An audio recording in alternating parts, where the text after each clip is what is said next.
আমি আজকে আবার একটা নতুন রেসিপি নিয়ে এসেছি, কালারফুল জর্দা। তো চলো কিভাবে রান্নাটা করি, তোমরা শেষ পর্যন্ত ভিডিওটা দেখতে থাকো।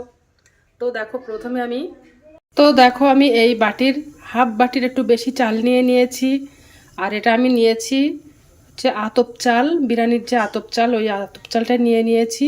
তো এই দিয়ে আমি জর্দা ভাতটা বানাবো। আর চালটা আমি 30 মিনিটের জন্য আগের থেকে ভিজিয়ে রাখবো। তো 30 মিনিটের জন্য আগের থেকে ভিজিয়ে রেখে দিলাম, তারপর রান্নাটা করব। তো প্রথমে আমি ভাতটা রান্না করে নেব। তো আগে থেকে জলটা এবার ফোটাতে দেবো। জলটা ফুটে গেলে তারপর চালটা ধুয়ে দিয়ে দেবো। তো চলো, তো জল দিয়ে দিয়েছি, জলটা ফুটতে থাকুক। হ্যালো বন্ধুরা, তো জলটা ফুটে গেছে। এবার আমি ওর মধ্যে 3টে এলাচ,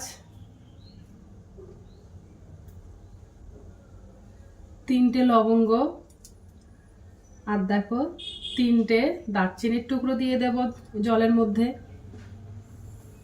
আর জলটা ফুটে গেছে। এবার আমি 30 মিনিটের জন্য চালটা ভিজে রেখেছিলাম, তো চালটা আমি একটু হাফ সিদ্ধ করে রান্নাটা করে নেব। ভাতটা আমি রান্না করে নেব, সম্পূর্ণভাবে রান্নাটা করব, কেননা চিনির রসের মধ্যে দিলে ভাতটা আবার শক্ত হয়ে যাবে, তার জন্য।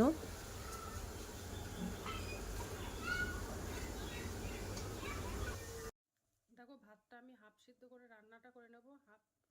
ভাতটা আমি ফুল রান্না করব না, হাফ রান্না করব। তো হতে থাক ভাতটা।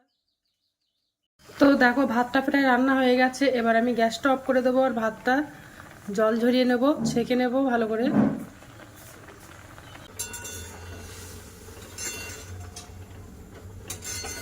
ভাতটা ছেঁকে তুলে নেব।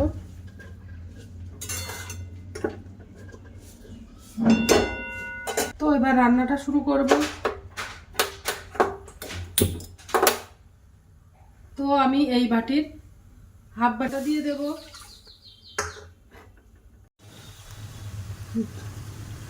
আর দেব হাফ বাটি চিনি।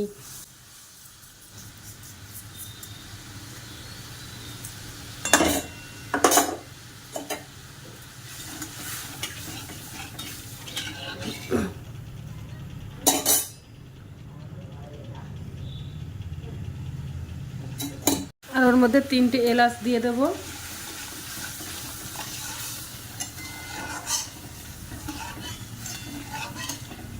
দিয়ে ভালো করে একটা চিনির শিরা বানিয়ে নেব।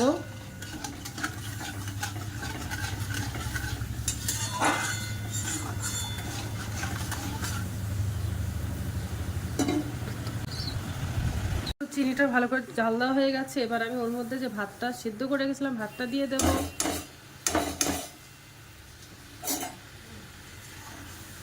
দিয়ে একটু ভালো করে নেড়ে দেব।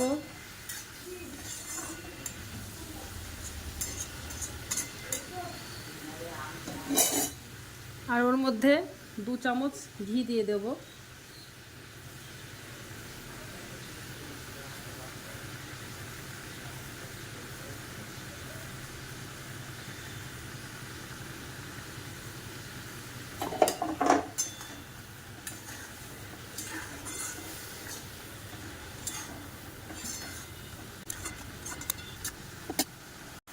এরকম কালার দিয়ে দেব।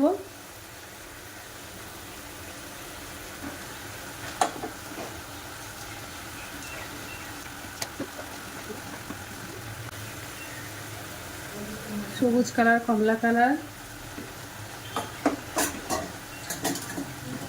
তো এবার কিছুটা কাজু বাদাম দিয়ে দেব,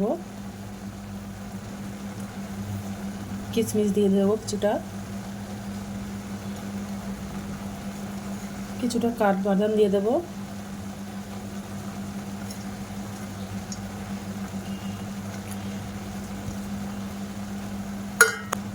এবার একটা ঢাকনা চাপা দিয়ে দেব, দিয়ে কিছুক্ষণের জন্য রেখে দেব। আর একদম লো ফ্লেমে করে দেব গ্যাসটা। এবার ঢাকনাটা আমি তুলে দেখাবো যে কেমন হয়েছে রান্নাটা। তো দেখো অসাধারণ হয়েছে রান্না দেখতে। তো এবার আমি একটা প্লেটে তুলে তোমাদেরকে দেখাবো। দেখো কত সুন্দর লাগছে দেখতে। তোমরা